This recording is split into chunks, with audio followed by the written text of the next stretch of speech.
À nouveau, bonsoir à tous. Si vous nous choisissez que maintenant, vous êtes le bienvenu dans Regard croisé sur le plateau, comme d'habitude, des confrères de la presse, que ce soit écrite ou audiovisuelle, passent à la loupe les questions portant sur l'actualité au Togo, en Afrique et à travers le monde. Ce soir, sur le plateau, nous avons Messan Fioklou à Danglenou. Il est le directeur de publication de L'Enquêteur, Rodrigue Aego, correspondant Togo Radio Canal Casus.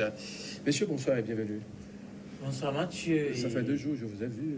Doyen, bonne arrivée, comme on a l'habitude de le dire dans la corporation.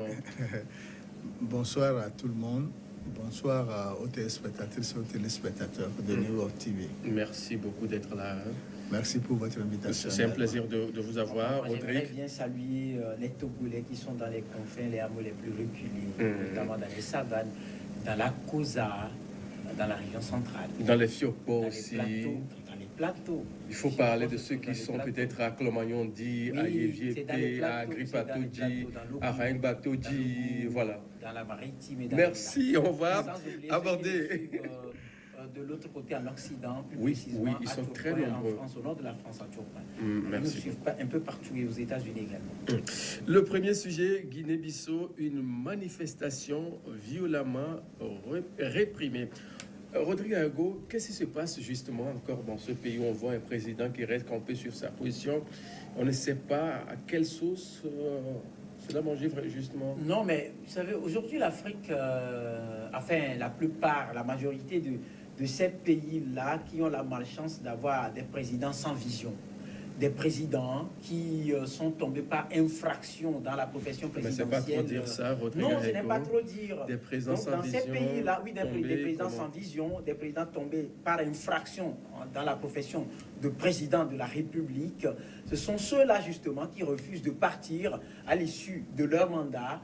Et ce sont ceux-là, justement, qui refusent d'organiser proprement des élections qui peuvent permettre à d'autres énergies d'être libérées et notamment donc de venir assurer le développement des États. Donc dans ces pays-là, on parle toujours de fraude électorale, de mauvaises conditions d'organisation des élections. Et donc nous en sommes là avec la Guinée-Bissau où les populations descendent dans les rues pour exiger de meilleures conditions d'organisation des élections, pas plus que ça. C'est tout ce que les gens demandent.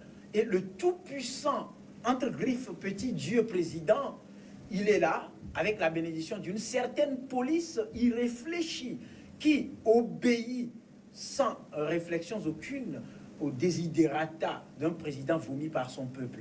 Alors que quand on est dans la thématique démocratie, qui veut dire gouvernance du peuple, par le peuple et pour le peuple, tout ce beau monde, que ce soit gendarmerie, que ce soit police, que ce soit armée, bien sûr, tient donc la souveraineté de l'État, c'est-à-dire le peuple est souverain, mais cette souveraineté du peuple est protégée par ces institutions-là. Malheureusement, aujourd'hui, ce sont des institutions, dans la plupart de nos États, qui prêchent pour la chapelle d'un homme fort, et ce qui met en péril le souhait, la ferme conviction prononcée par le président, l'ex-président américain Barack Obama, qui a dit que l'Afrique n'a pas besoin d'hommes forts, mais d'institutions fortes. J'ai bien envie d'écouter Doyen à Danglenou sur la question.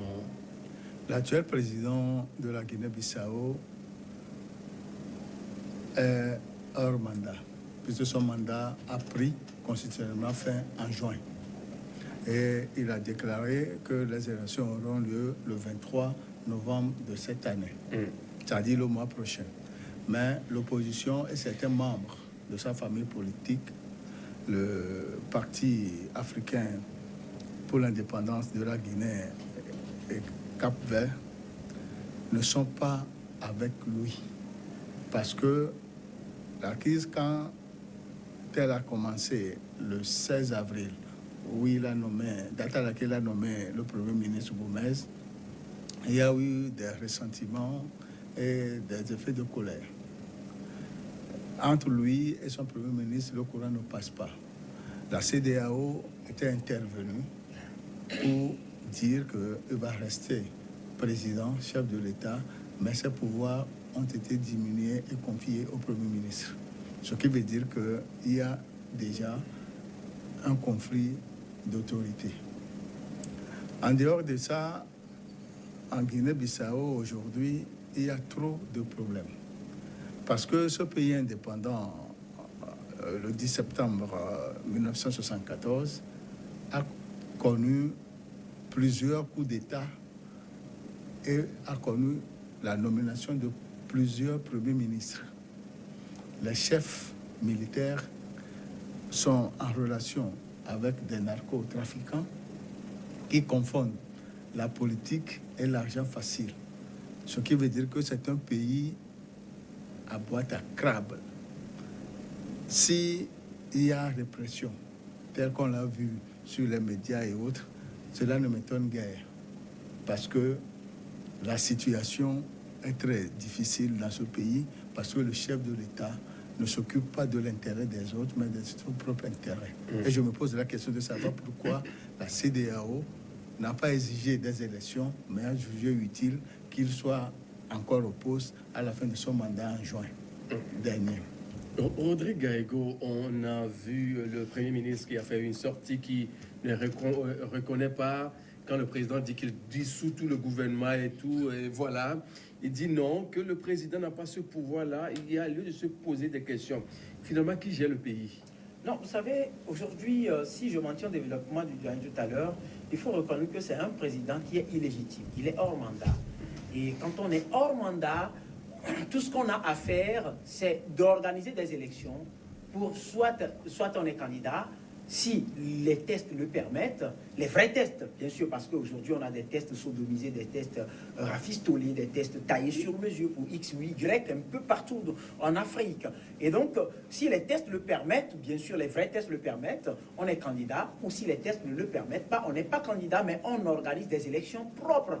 C'est là le défi aujourd'hui que l'Afrique tarde à relever, l'organisation des élections propres. C'est vrai que certains États arrivent à le faire, mais la plupart des États non. Donc aujourd'hui, c'est un Premier ministre, comme le doyen l'a dit, dont le mandat, il y a un mandat quand même qui lui est reconnu, qui diminue donc les prérogatives du président illégitime.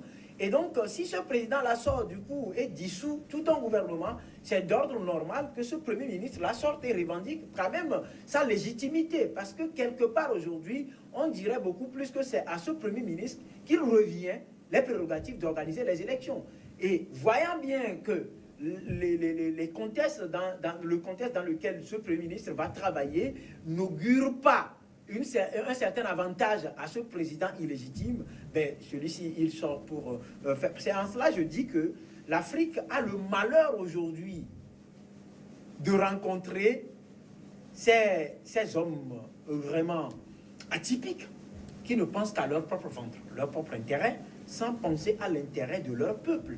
C'est de cela qu'il s'agit, parce que moi, je ne vois pas en aucun moment ce cadeau-là qu'on voudrait bien offrir à un État qui ne veut pas de vous. Mais vous dites, non, moi je veux bien. Non, même dans votre famille, vous savez, à un moment donné, lorsque votre femme ne veut plus de vous, et que vos enfants aussi adhèrent à la position de leur maman, si vous voudrez bien vous respecter, c'est que vous vous éclipsez. Vous prenez la distance. On fuit la maison ou vous faites comment? Non, même si on ne fuit pas la maison, on prend des dispositions pour aller solliciter une certaine médiation, parce qu'en Afrique, par exemple, chez nous, il y a des aînés, il y a des parents qui sont là pour jouer leur rôle de médiation. Mais pour votre propre respect, je mesure bien le mot, pour votre propre respect, vous avez à un moment donné besoin de donner un peu d'air à cette ambiance-là pour aller solliciter, je ne sais pas, une certaine médiation qui va venir vous aider à établir la cohésion. Je ne parle pas là de souveraineté de quiconque ou de légitimité de quiconque, mais la cohésion au sein de la famille. C'est ça ce qui est en train de manquer comme notion à nos dirigeants, et c'est dommage. Doyen, si on veut prendre un peu du recul pour l'histoire on rentre un peu dans l'histoire pour mieux comprendre la situation actuelle. La Guinée-Bissau a été colonisée par le Portugal de 1879 au 10 septembre de 1974. Le père fondateur du parti PAIGC, M. Amilcar Cabral, a été tué en Guinée en 1973 et un an plus tard, la Guinée a eu son indépendance. Il a été remplacé par son frère qui a été évincé 10 ans plus tard par le général Vieira.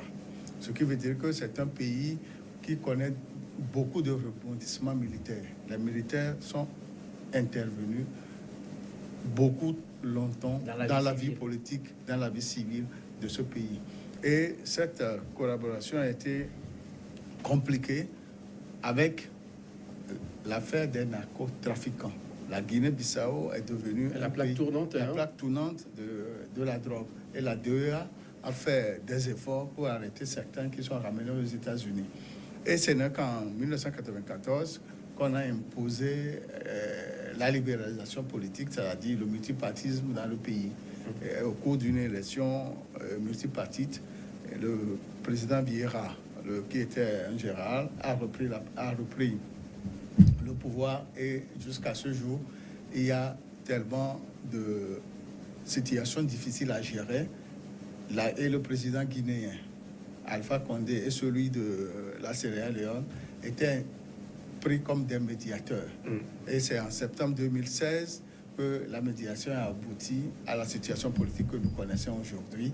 Mais la division, les divers clans dans le camp du Parti africain pour l'indépendance de la Guinée, du Cap-Vert, ont fait qu'il n'y a jamais d'entente. Ils sont du même parti, mais le poste du Premier ministre, les nominations de Premier ministre causent toujours problème.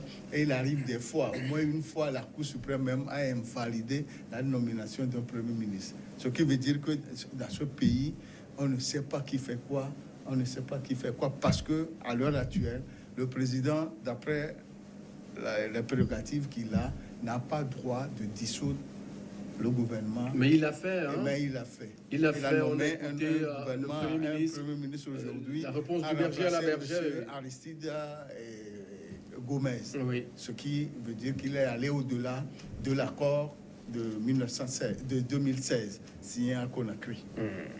Rodrigue, au vu de tout ce qui se passe, est-ce qu'on peut faire l'élection présidentielle le 23, hein, si j'ai bonne mémoire, 23 novembre prochain? Non, déjà, un conflit est engagé. Il faut d'abord trouver un terrain d'entente pour parler d'élection.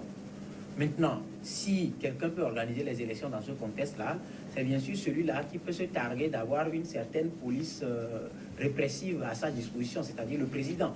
Mais aujourd'hui, c'est clair que c'est une guerre ou une course effrénée à l'enrichissement illicite.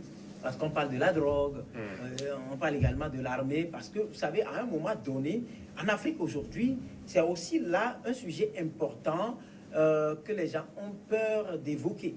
Parce que l'armée, que mettons-nous dans l'armée aujourd'hui? Parce que l'armée, normalement, est une entité qui a besoin d'être républicaine, je l'avais dit, qui a pour prérogative de protéger la souveraineté d'un État, c'est-à-dire la souveraineté du peuple. Est-ce qu'actuellement, en Guinée, Guinée-Bissau, voilà, c'est l'armée qui fait qui ne dit rien consent. Qui ne dit rien consent. Aujourd'hui, on parle de mort dans une répression. On parle d'un président qui est illégitime. Et on parle d'un Premier ministre qu'on a nommé pour une mission donnée. Et que le président évince. Et donc, quelque part, si je voudrais bien me tenir à la citation de Rawlings, Jerry John Rawlings au Ghana, il a dit, lorsque la souveraineté du peuple et de l'État est en péril, l'armée est appelée à restaurer, à prendre ses responsabilités pour restaurer cette souveraineté-là. Et donc, quand vous prenez ce contexte dans lequel l'armée est muette, alors comprenez que qui ne dit rien consent. Maintenant, il n'est pas encore tard pour mieux agir.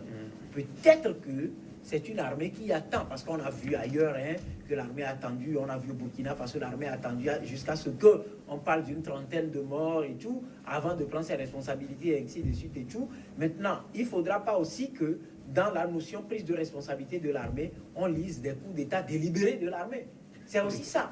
Parce que oui, au même moment qu'on veut de la chose, en ce même moment, on veut quand même qu'on n'exagère pas en utilisation de cette prérogative-là. Parce que nous sommes des Africains et à un moment donné, nous faisons croire aux autres Occidentaux que nous sommes des sourds ou des varans. Et ce qu'on a entendu avant que nos oreilles ne deviennent sourdes, c'est ce qu'on exécute jusqu'à la fin. Et c'est en cela que je dis, on veut de la chose, bien sûr, la prise de responsabilité d'une certaine armée, mais il ne faut pas aussi que ce soit exagéré pour multiplier des coups d'État. Mais quoi qu'il en soit, lorsque je voudrais bien féliciter et encourager le président togolais Faure Gnassingbé Gnassingbé, il a dit dans son interview à Deutsche Welle que pour que la démocratie progresse en Afrique, il faut nécessairement limiter le mandat présidentiel à 2 ou à 3. Ce qui voudra dire que c'est une notion capitale que les présidents doivent s'approprier pour donner une chance au développement de leur pays et à la démocratie de s'enraciner. Pour la première fois, je vous ai écouté, c'était le président togolais, ça c'est bien sûr. Je l'aime bien. Hein, on peut dire facilement aussi qu'en 44 ans d'indépendance, la Guinée-Bissau a connu 4 putsch et près de 16 tentatives de coup d'État. Ce qui veut dire que l'armée est prépondérante dans la gestion politique de ce pays. En 30 secondes avant de marquer la toute première pause, qu'il faut-il faire pour dénouer un peu la situation? Mais la CEDEAO a le devoir d'intervenir, puisque c'est elle qui a mis le président sortant en place. Il devait céder le poste ou bien organiser les élections avant juin. Il ne l'a pas fait. Son mandat a expiré en juin. Il est là. Donc la CEDEAO doit intervenir pour trouver la solution où les deux médiateurs que sont Alpha Condé et le président de la Sierra Leone doivent retourner au boulot. La voix d'Alpha Condé peut porter en ce moment. Actuellement, lui-même est en situation difficile. Il ne peut plus intervenir, donc c'est la CEDEAO qui pourra intervenir. Merci, Messan Fiokou Adangle. Nous, on marque une pause et je vous reviens. Messieurs, nous allons devoir marquer la toute première pause dans Regard Croisé. On se retrouve dans quelques minutes pour la suite.